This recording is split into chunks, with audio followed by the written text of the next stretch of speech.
Hello, welcome to another series, a new series actually. This is the one I previously spoke about briefly in the last video, which is probably an eternity since then. A few things have changed.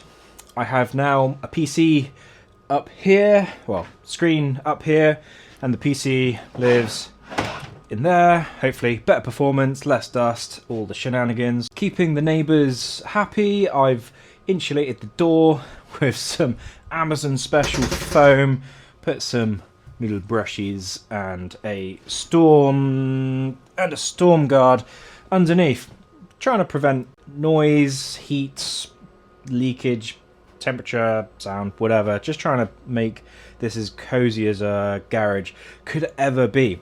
But I have a new client build, so that's what this 4-part series is going to be about. So today I'm actually sort of jumping in between two projects, which is going to be a showstopper, a guitar that I'm going to reveal at the Birmingham Guitar Show 26, so stay tuned for that. But this one being a client build, it's going on now. So this is African Wenge, normal sort of materials that I'll use for my necks, and I have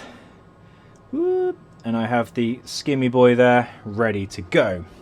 What is quite cool, we're going to be using the Riviera Lonely Saddles, which look like this.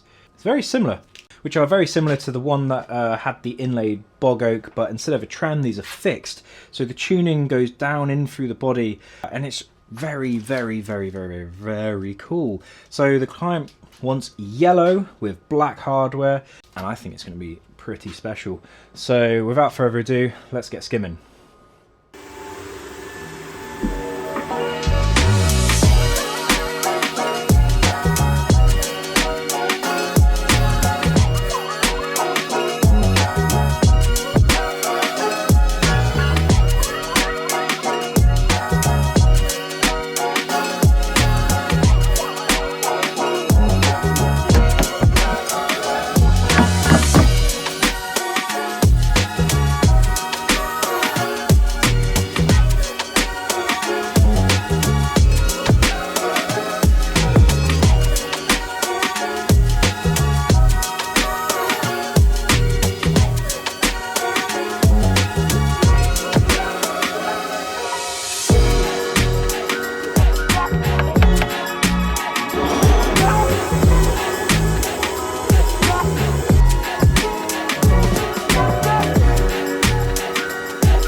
So stage 1, stage 2 is complete, so now I should be able to pry this off, making sure the dials aren't in there, and then it should just line up. Look at that. So what I do is actually, when I'm gluing, I make sure that this sits ever so slightly proud, so you can see the air is like pushing it up, which is good. This is what I want. And I leave the fretboard slightly proud, so it's thicker than what I need it to be. And that's because when I clamp it down, I know I'm actually putting pressure onto the fretboard as opposed to unwanted pressure around the side. So making sure that the fretboard is pressed perfectly. So now just got to wrap the truss rod, inlay it, glue it, and then the next stage will be the back of the neck on stage 3, and then front of the neck on stage 4.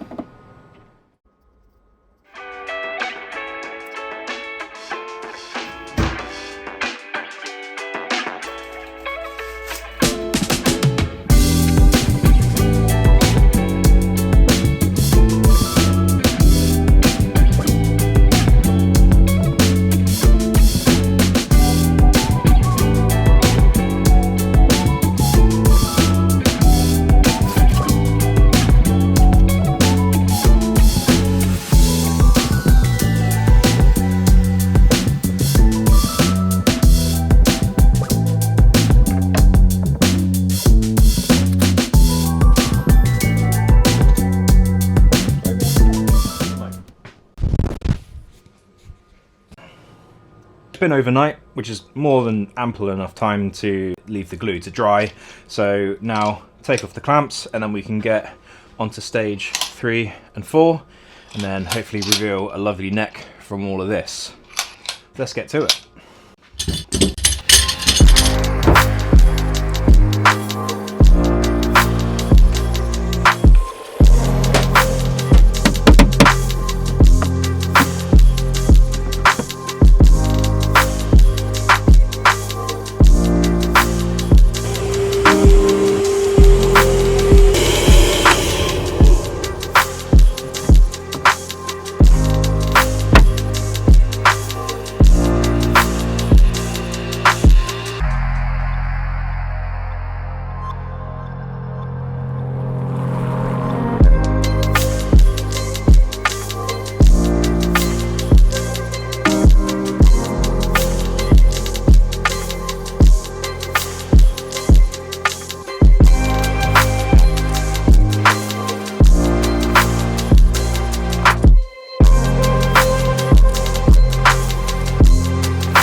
Fresh off the 3D printer, I have these two parts, and basically I need to drill a hole so that the pinwheel can then go into the hex part of the truss rod. But to do that, what I need to do is be guided. So little dowels that are in the print that will line up with the back, goes in there, and then this one goes over there with a bit of tolerance. I can screw down, clampy clampy, drilly drilly, and yeah, let's give it that a go.